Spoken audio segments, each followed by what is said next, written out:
Okay, today I thought I'd look at this movie that my friend Kim picked up for me in Korea. He actually picked it up, and Kim is a boy, not a girl. It sounds like it's a girl's name, but it's actually a boy's name in Korea. So, Kim picked it up for me. He lived in Korea for 2 years, so he knows how to speak it and read it. And it just looks like squiggles to me, but he actually knows how to read this gibberish. he he bought this for me. He said he'd like it. He says his sisters love it. He says he loves it. He says his mother even loves it. He wanted me to watch it, and I watched it. And it had subtitles, which is something I don't usually do. Let me get that straight. So, roughly translates to fatties have no luck. So you have Fatty, who is 169 centimeters, 95 kilograms, who is fat. She is amazing singer, but she's also fat. So, and then you have 169 centimeters, 48 kilograms, who she turns into when she becomes skinny. So, basically, the gist of the story is a little bit like Shallow Hal, where you have like a more of an inner beauty story, because the real thing that matters is inner beauty. Like, you can have the most beautiful girl in the world, but you're going to be disappointed because she doesn't have the inner beauty that you're going to find in a fat girl.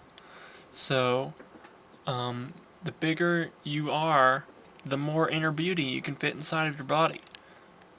And at first, she can fit a lot in, and then she finds a spell that will compress her into a smaller body that can hold all of the same inner beauty that she had at one point, and she can even sing like a fat girl.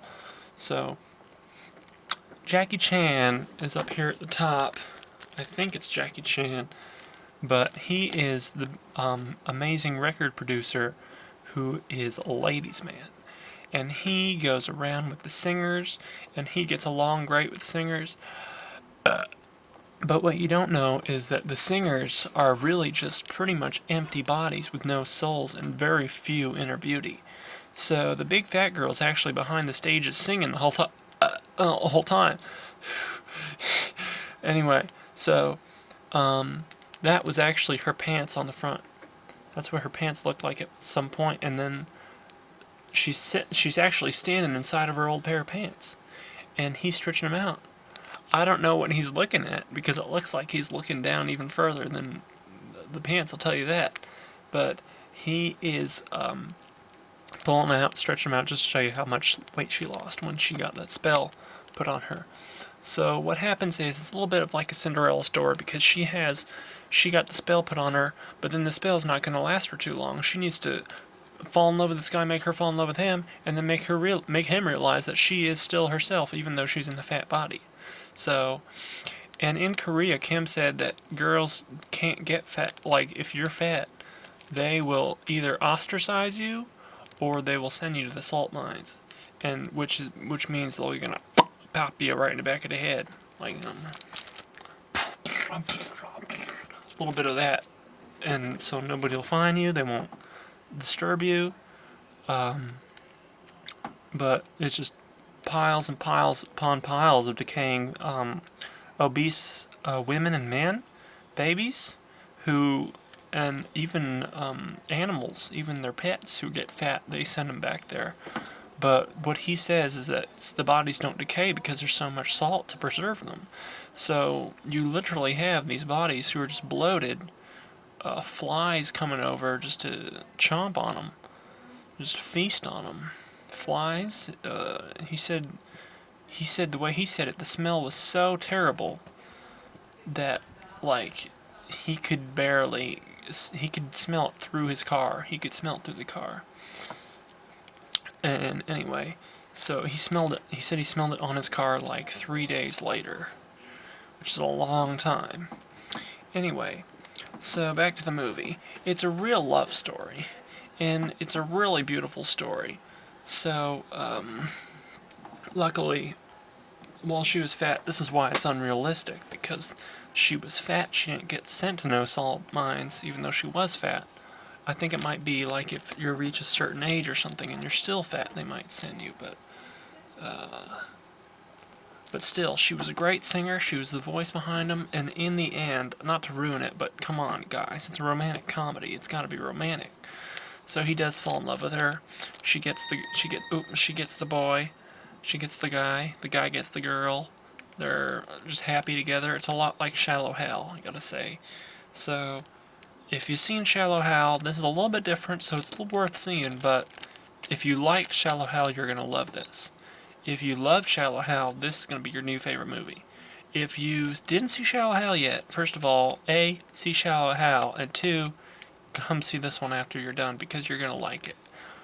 Shallow Hal, of course, Jack Black, Jason Alexander, Tony, the giant from the infomercials, and you have Gwyneth Paltrow.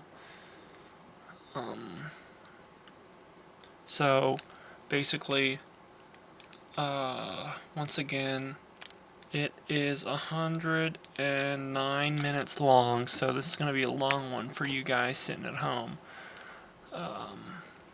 It's quite a lot of time to watch a movie. So I think everybody will enjoy this one. There is really good pop music. It's called K-pop because it's Korean pop, which starts with a K. So there's K-pop music in this, which is really good if you like it, which I really like. I really like Rain and artists like that. Like Hot Boys, I like HOTT Boys. I also like Generation Girls and people like that that just really emphasize the youth of Korea, South Korea, obviously. So, if you see this on Netflix or something like that, once again, the translation is roughly "Fatties have no luck." It's going to be hard to find, but it'll be there. So, thanks again for Kim, not a girl. Thanks again for Kim for finding this for me, bringing it to me, let me watch it. So watch it if you want.